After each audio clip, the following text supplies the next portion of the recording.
Hello everyone, welcome back to our Power BI channel. Here we are covering DAX functions in this series.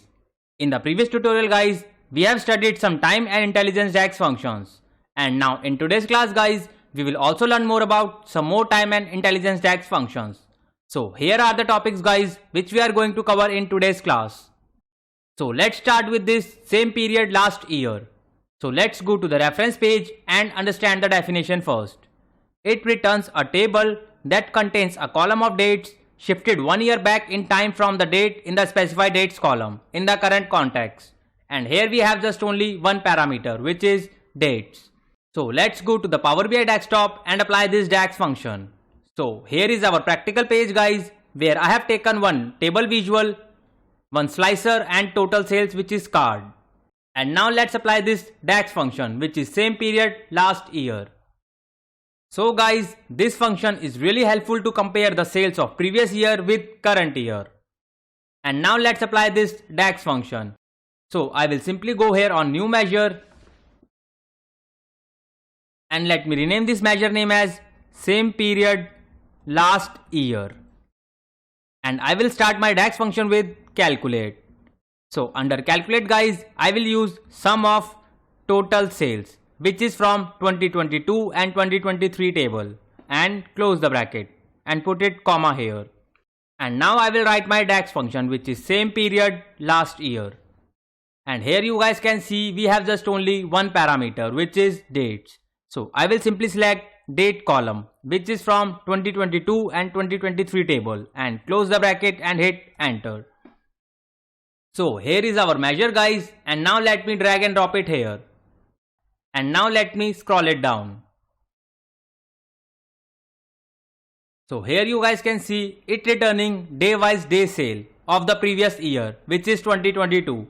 So our 1st January sale of 2022 is 8484 and 2nd January 2022 sale was 3399. And now let's cross check. So here you guys can see the answer is same.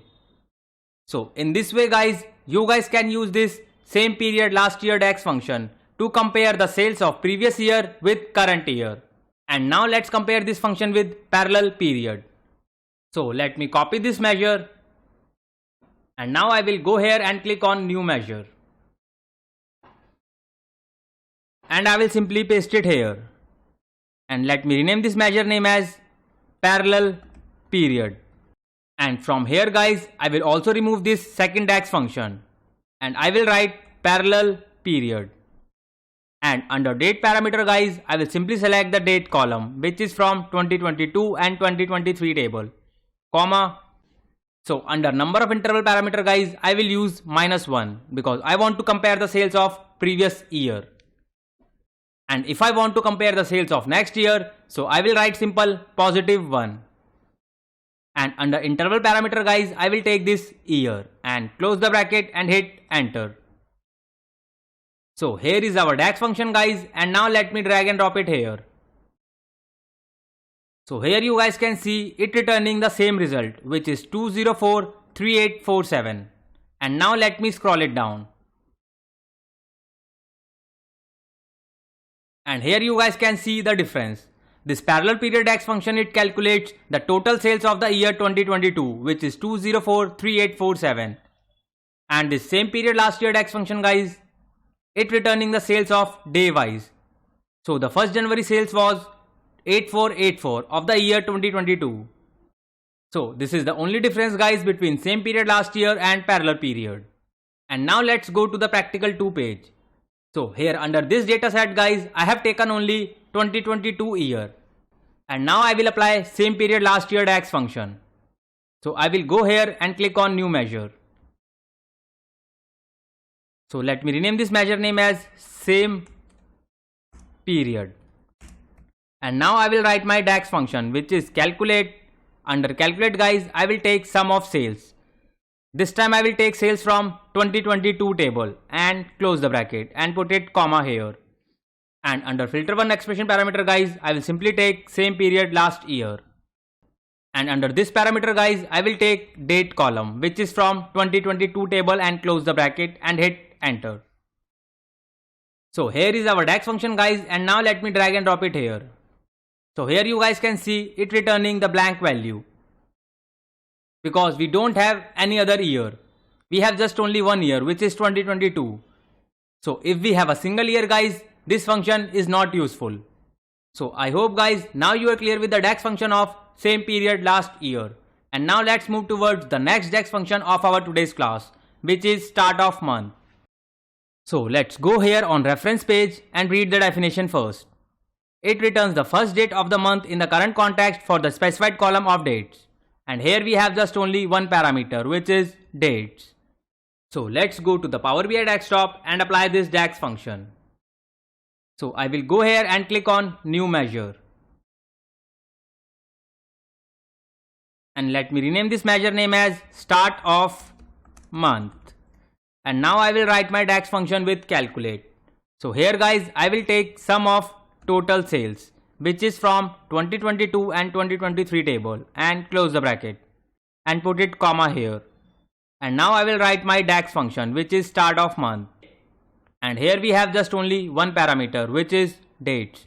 So I will simply take date column from 2022 and 2023 table and close the bracket and hit enter.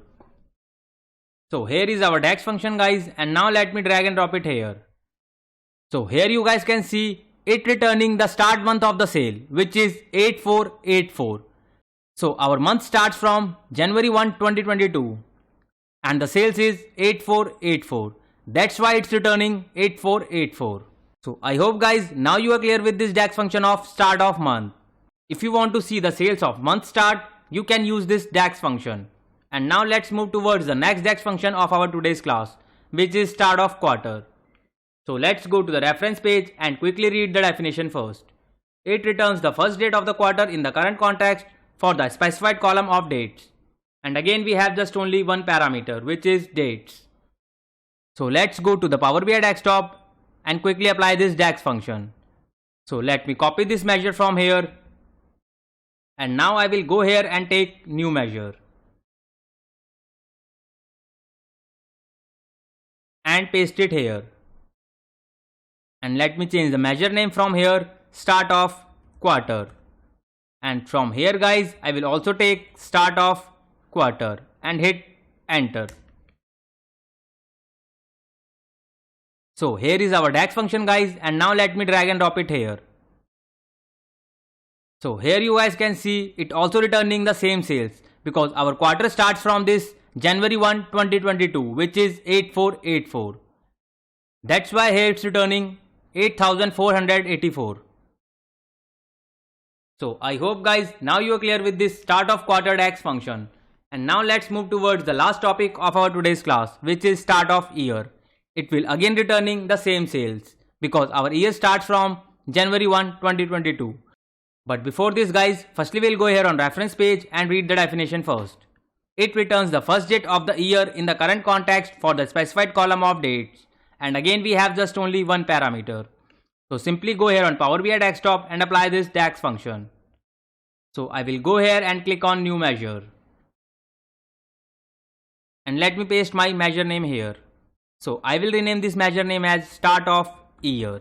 And here guys, I will also change the measure, which is start of year, and hit enter. So let me remove this card visual first and the slicer as well. And here is our DAX function guys, which is start of year. And now let me drag and drop it here. So here you guys can see it returning the same sales, because our year starts from January 1, 2022. So I hope guys now you are cleared with all the DAX functions of our today's class. So do more practice and explore more yourself, and stay connected with us and kindly support this channel. And if anyone wants to learn free Power BI from scratch, so here we have this free YouTube channel guys, which name is Power BI Full Course by Shubham. And under these 50 tutorials guys, I have explained each and every concept in detail. And those who are visit first time on this channel, please kindly hit the like and subscribe button. And don't forget to press this bell icon guys, else you will miss an update. And for the job seekers guys, we have this free Telegram group, where I'm keep posting latest Power BI jobs opening, and you will also find some latest interview question and answers. So you don't need to pay anything to anyone for jobs and training. But if you still think you require paid training sessions guys, So I am also providing one-on-one paid training sessions. And from day 1 class guys, I prepare for you interview rounds as well as some advanced scenarios. And for the free learners guys, we have this free YouTube channel. So you guys can connect me on LinkedIn or Telegram channel. Both the links are given under the description box. You guys can follow me there. So thank you so much guys for your more love and support. Thank you so much.